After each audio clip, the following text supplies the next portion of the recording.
Beverly, we are so excited to have you here. I know this is a familiar spot for you, so I'm going to still do an introduction because we have some folks who are new today or new to Common Ground. Beverly Calendar Anderson is the Director of Community and Family Resources, that department for the city of Bloomington.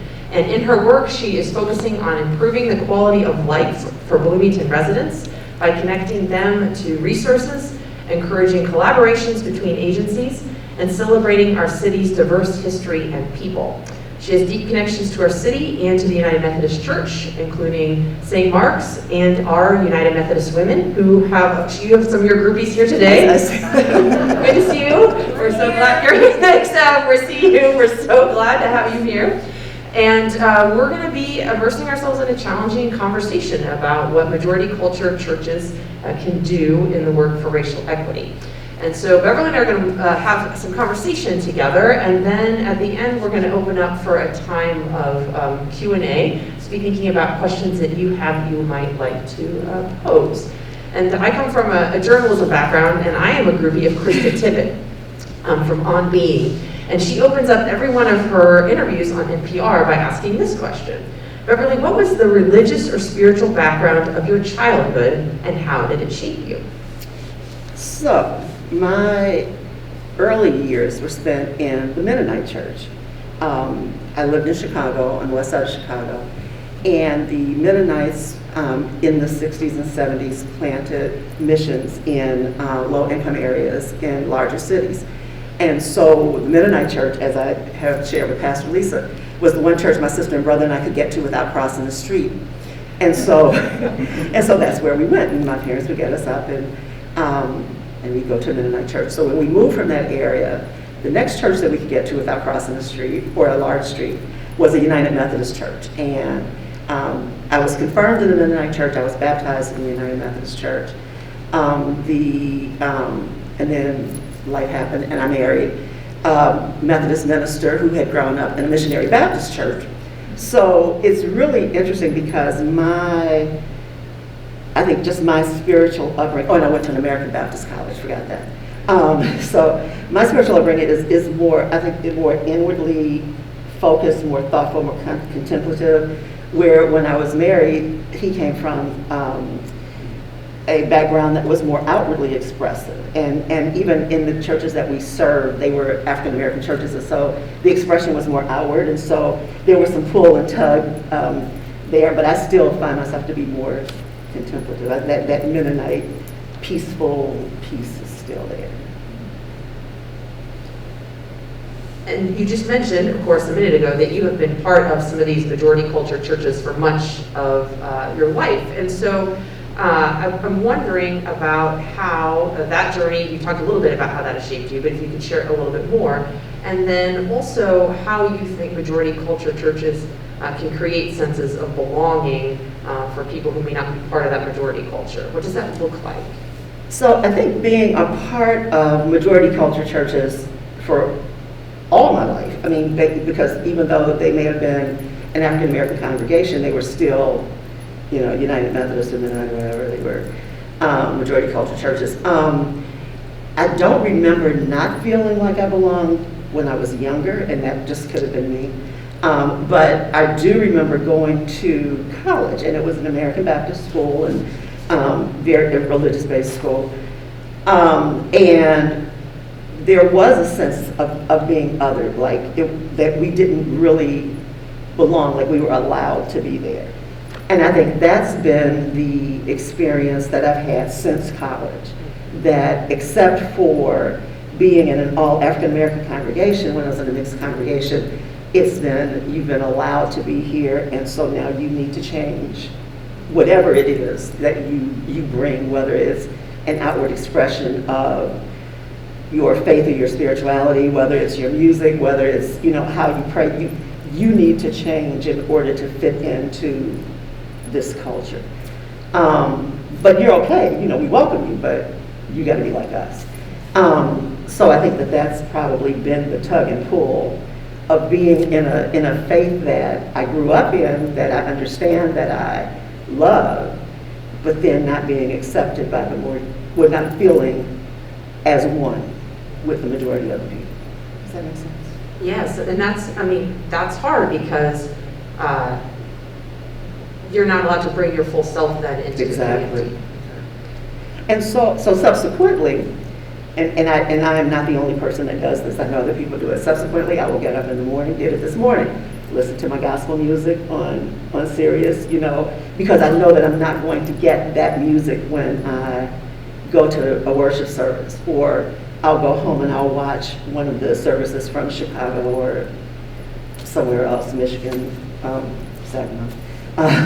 But watch, a service on television, so, and sort of fill in the gaps, which shouldn't have to happen. So what, the Sunday morning hour, Martin Luther King talked about it being the most divided hour, 40 years ago. Yes. And more than that now, almost 60 years ago in some of those speeches, and it still is. And so what, and I feel like the burden falls on the majority culture. And so what are some concrete steps that can be taken, you think? So, and I thought about this a lot, and I thought about, the analogy I thought about is when you bring someone to your home as a guest. When you bring someone to your home as a guest, you want them to feel as comfortable as possible. You may set a special guest room with towels and bubble bath or whatever, or you ask if you have any allergies, or you ask, what kind of things you like, and then you arrange things for their, for that comfort. And so it's not to say that you rearrange your whole house or you redecorate, but you do things that make your guests or your people feel at home. If they are family and they're staying with you, then you may have to arrange something. You may have to move things out of the bedroom. Your kid comes back home because he moved out and now he's back.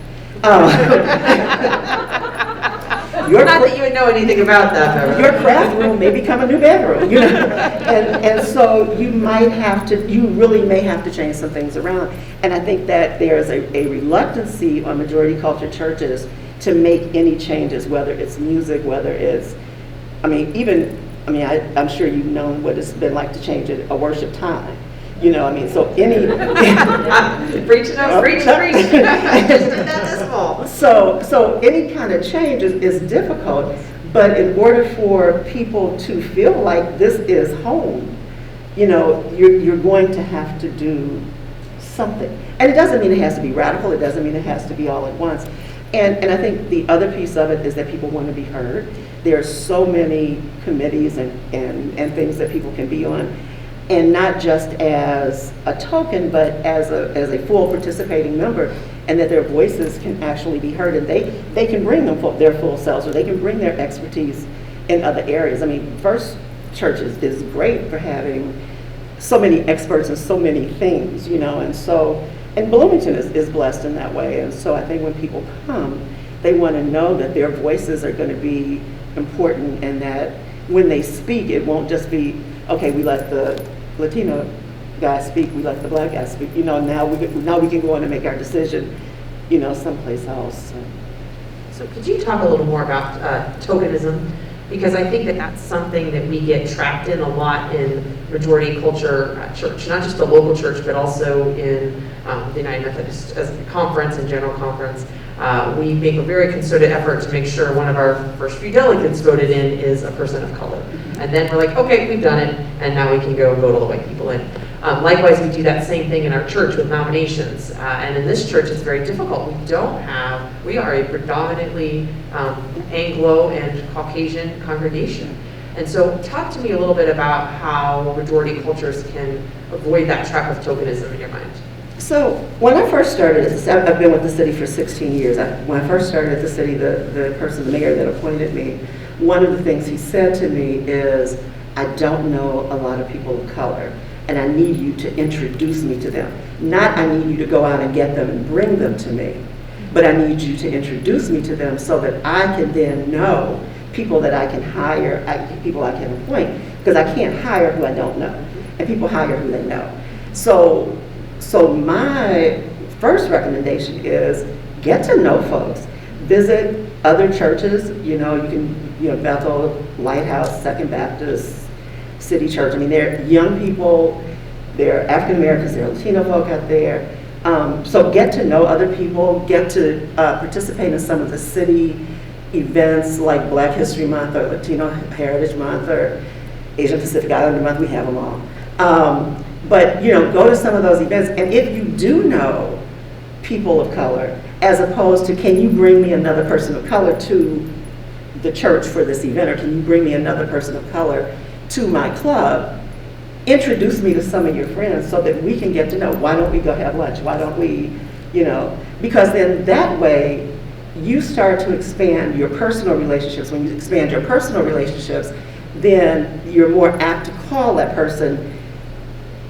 If you're having an event at the church, they're more apt to call you if they are looking for a new church home. If they've seen the church shine through you, then they're more apt to call you to come back. And so I think that would be the very first thing I would do. I mean, and the people of color that you do have, I mean, and I know that it's not a lot, but when you're doing social media, because everybody is looking at social media these days, everybody is looking at websites, make sure people see themselves on your pages. Make sure people see that you are open to having people of color. I don't know that people necessarily know. It's just, you're the big church downtown across the street from the post office, depending on how long you've been here. Because people still say that, the one across the street from where the old post office used to be. Yeah, so that's another thing. And I want to talk a little more about, we've talked a little bit about some of the practical steps, and we'll come back to that in a minute, but I also want to talk about the spiritual side of this. Mm-hmm. And we're jumping around today, so we're actually going to go to the scripture passage, if it's free, you don't mind popping that up. Would you mind, Beverly, sharing the scripture passage for us from Isaiah 61, Sure. And we'll wrestle with that a little bit. The Lord God's Spirit is upon me, because the Lord has anointed me. He has sent me to bring the good news to the poor, to bind up the brokenhearted, to proclaim release for captives and liberation for prisoners, to proclaim the year of the Lord's favor and a day of vindication for our God, to comfort all who mourn, to provide for Zion's mourners, to give them a crown in place of ashes, oil of joy in place of mourning, a mantle of praise in place of discouragement. They will be called oaks of righteousness, planted by the Lord to glorify himself. They will rebuild the ancient ruins. They will restore formerly deserted places. They will renew ruined cities, places deserted in generations past. Listen to what the Spirit is saying to the church. So that passage comes from Isaiah, and some of you will know Isaiah can be divided up into three sections. There's 1st, 2nd, and 3rd Isaiah. Isaiah was not just one prophet, but at least multiple communities that produced that book. And this comes from the very end part, from the 3rd part of Isaiah. And this happens as the people of God have been in exile, and they've been conquered by their Babylonian enemies and cast out of their beautiful city of Jerusalem. Their temple has fallen, and they have come back, and they've been welcomed back, but they realize how hard the work of rebuilding is going to be, and that it's not going to be just like it was before, and that it's going to be really, really tough work. This is the same passage that Jesus used in Luke 4. We heard that in our 9:30 service a few weeks ago, and we heard part of it that I shared, and the next week that Bishop Trimble shared, and this was his first sermon. This is Jesus laying out his agenda that he has borrowed partially from Isaiah. And so as I have been reflecting on this for us, I know that there's a lot of rebuilding work to be done racially in Bloomington. I mean, we have a really challenging past. We have some deep roots with the KKK. We have connections across the state, not actually here in Bloomington, but in Indiana. We have broader connections with lynchings. If you look at places like just outside of Evansville and also in Marion, Indiana, where we're going to be holding an annual conference this year. And as a community, we have a ton of work to do around racial reconciliation and racial equity and justice. And so as you're thinking about that, I'm wondering, Beverly, how your faith informs your work that you do with the city, and how that might translate to us in the church. Wow. I didn't put that question on the list, Beverly. It's a surprise question. Well, but I really think that my faith is the reason I do the work that I do. Before I started with the city, so now I'm Director of Community Family Resources. Prior to that, I was the Safe and Civil City Director. and before that I was working at Girl Scouts, but I was on the Safe and Civil City Task Force. So I have always done some work either to empower women, to uplift women, to work for racial reconciliation. My husband and I used to do marriage empowerment classes for the church. And so it was, I mean, it's just who I am. And so I don't know, maybe because I have been on a couple of sides of, I've always been on the black side of the racial divide, but I've been on a couple of sides in that I've lived in a majority culture community, but I went to high school in a very white neighborhood, and so some people have heard this story before. I had to ride the bus for an hour and then walk 3 blocks to get to this school. It was a hootie-hoo school in Chicago. It was really nice though. Going through the neighborhoods, the white neighborhoods did not want black students in that school. In the school, I was probably the 2nd or 3rd class of black students that had gone there. And so the school scheduled the freshman classes late just because we were freshmen, no regard to where we had to travel and how we had to get to school. So it would be 4:30, 5 o'clock, starting to get dark, and we would get chased nearly every day through that neighborhood just to get back and forth to school.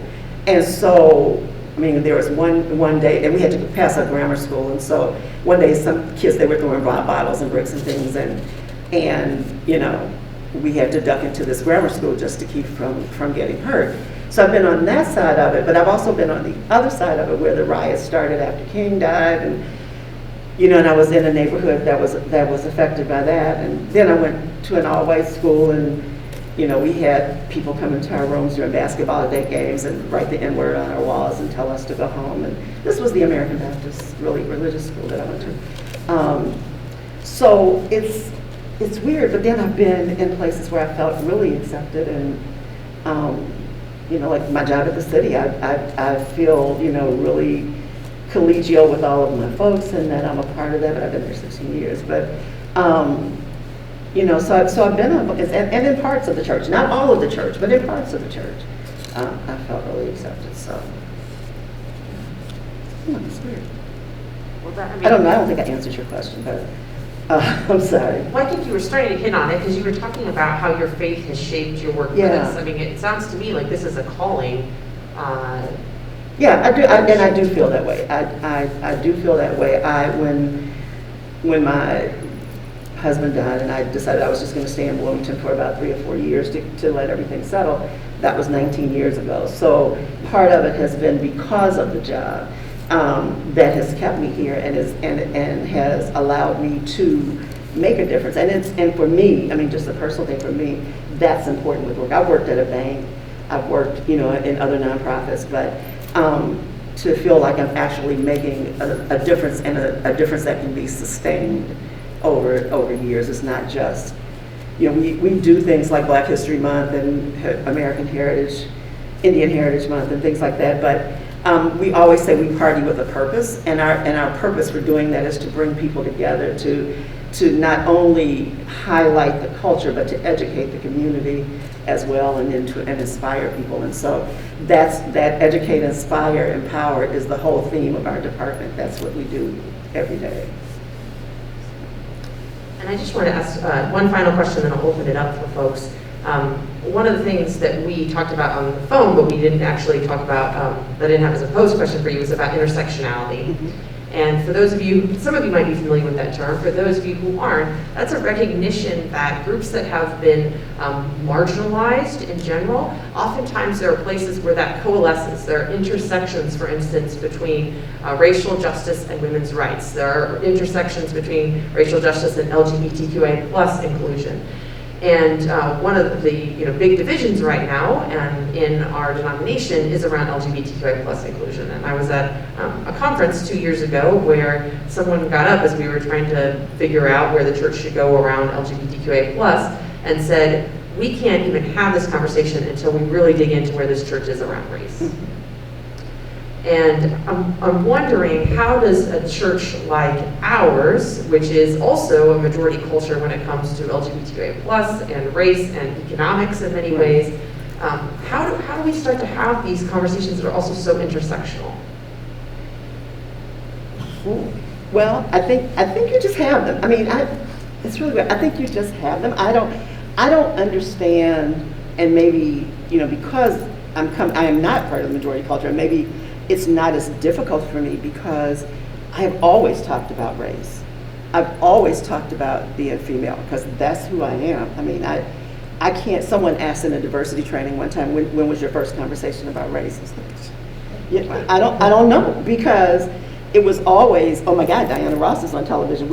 There was always something about race in my life.